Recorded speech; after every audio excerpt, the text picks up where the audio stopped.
The trouble with wagons. All the engines on the Redcliff and Guineabridge Railway were working harder than usual. A brand new building was being built on the site of the old Raiden City Freight Depot. The depot had closed in 2012 and had been abandoned for years.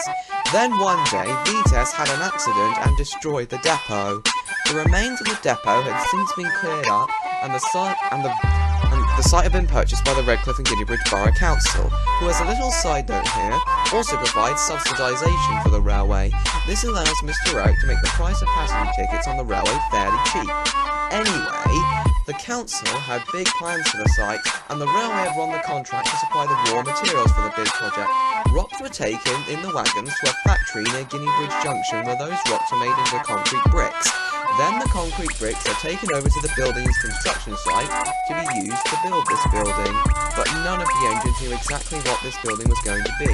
That was until one morning when Mr. Eric was finally going to reveal to his engines as to what this building was. Good morning, everyone. Now, I understand that you have all been speculating as to what this new building at Raiden City is going to be.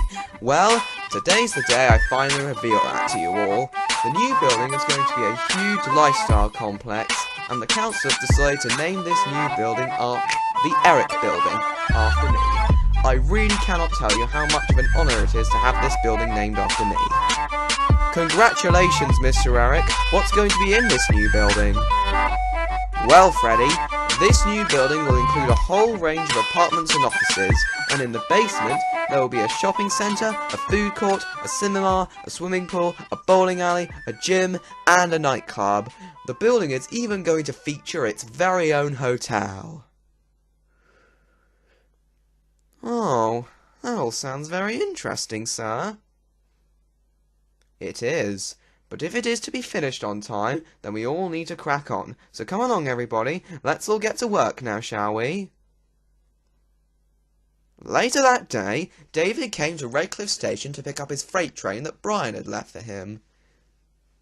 One of the wagons of the freight train was loaded with rocks and was being used to make the bricks for the building. However, today the wagons were heavily loaded and were all in a bad mood. Oh, why are we so heavy today? This is not good for our axles. I know, let's take our anger out on David. We'll play a trick on him on the Becksgate flyover. Yeah, that sounds good to me. David, of course, didn't hear them. He was soon on his way to Guineabridge Junction with his heavy freight train. He thought the wagons were running smoothly and were behaving well, but he was wrong.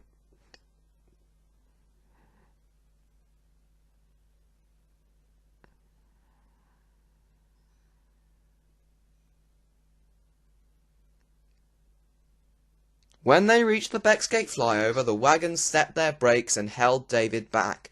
Come on, you stupid wagons! But the wagons didn't stop holding him back until they reached the top of the Becksgate flyover, at which point they started pushing him down the other side. They were going so fast at the bottom that they crashed right off the tracks, and the wagons piled on top of one another.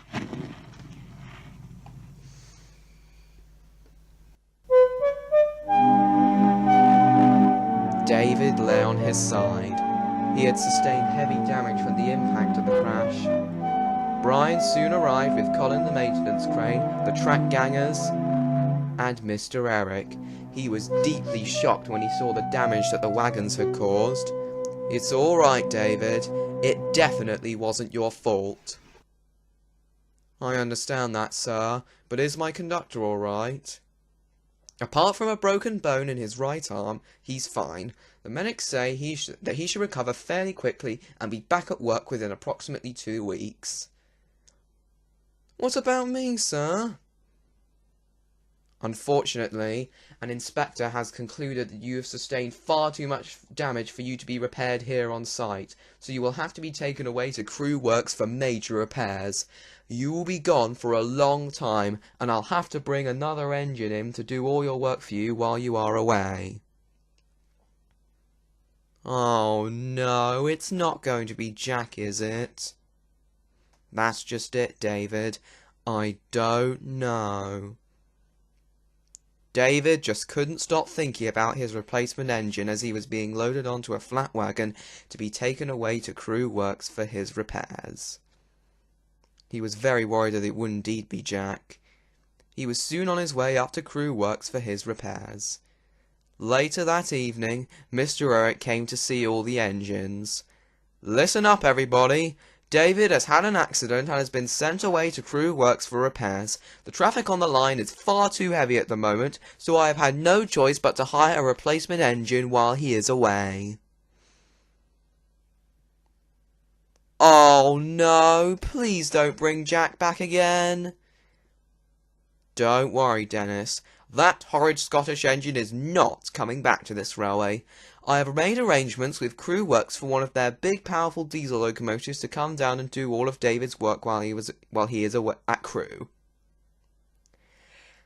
"That's great and all, sir, but when is this engine getting here?" "The replacement engine won't be arriving until tomorrow morning. Get some sleep now, everyone, because even with another engine coming to help us, it will still be a very tiring day for all of us. I'll be off home now, so good night, everyone." And then everyone fell asleep. The next morning, Peter was dozing when all of a sudden he heard a really loud horn. This startled him and woke him up. "Huh? Wait, what? Who's there?" Then a big, powerful-looking diesel locomotive pulled up next to Peter. "Hey, Peter, my buddy, how have you been, my good old friend?" "Oh my God, Max, is that you? It's so good to see you after all these years. Hey, Freddy, wake up, look who's here." "Wait, Freddy's here too? Oh my God, yes!" Freddy rolled over to see the newcomer. "Oh my God, if it isn't Max!" "How are you, Freddy? It's so good to see you, and you too, Peter." Just then, Mr. Eric arrived. "You mean, you three know each other?" "Ah, you must be Mr. Eric. Hi, I'm Max, and yes, me and Peter and Freddy all know each other. We all worked together back on our old railway in America."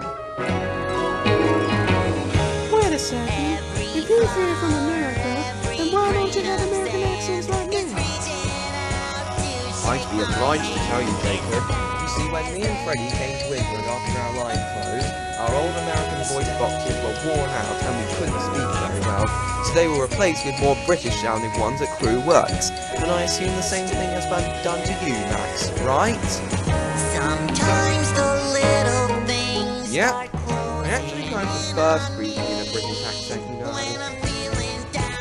"Well, that's very good to hear, but we all must get to work now.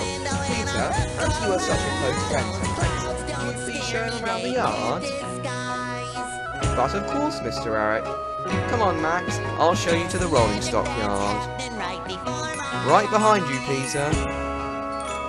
And then the pair headed off to the rolling stock yard. Soon Mr. Moon will be shining bright. So the best day ever By the way, I have noticed that there is a new siding in this loco yard. Since when was that put there?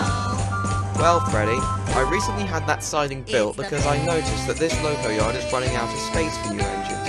So this siding was built just in case we need another engine." "Very wise decision, Mr. Eric." Peter and Max soon arrived at the rolling stock yard.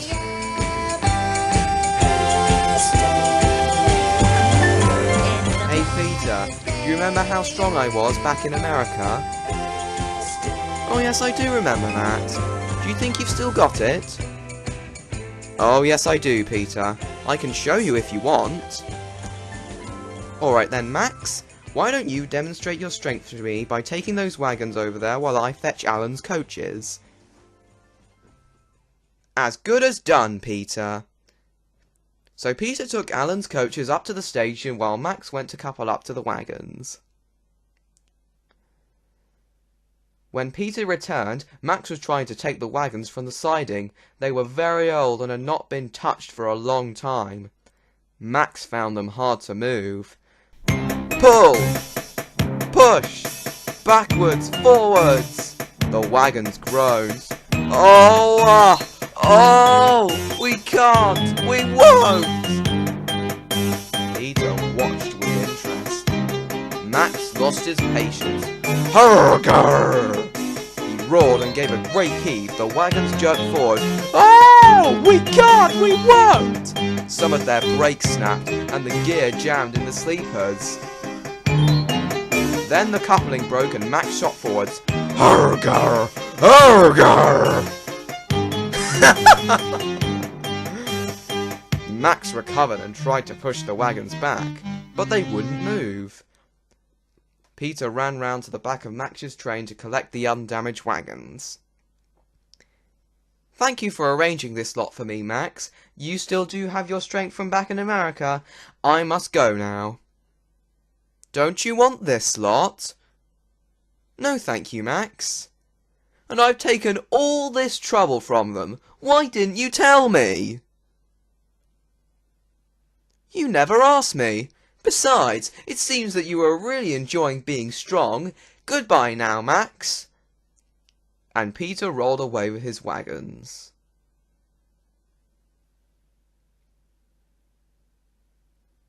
Peter had obviously been joking with Max, but it was very hard for Max not to take it personally. Max had to help the workmen clean up the mess. He hated it. All the wagons were laughing and singing at him.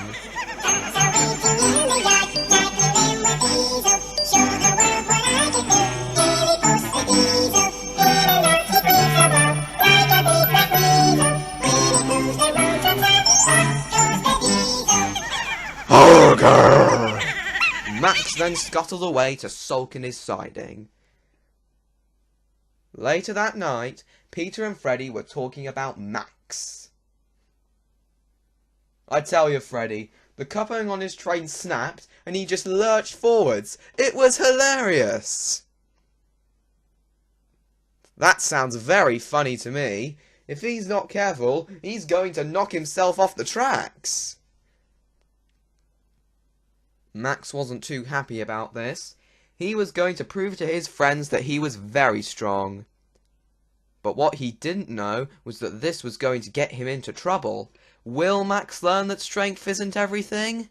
Find out next time on Redcliff Railway Tales.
Bum bum bum bum bum bum bum bum bum, train number 16.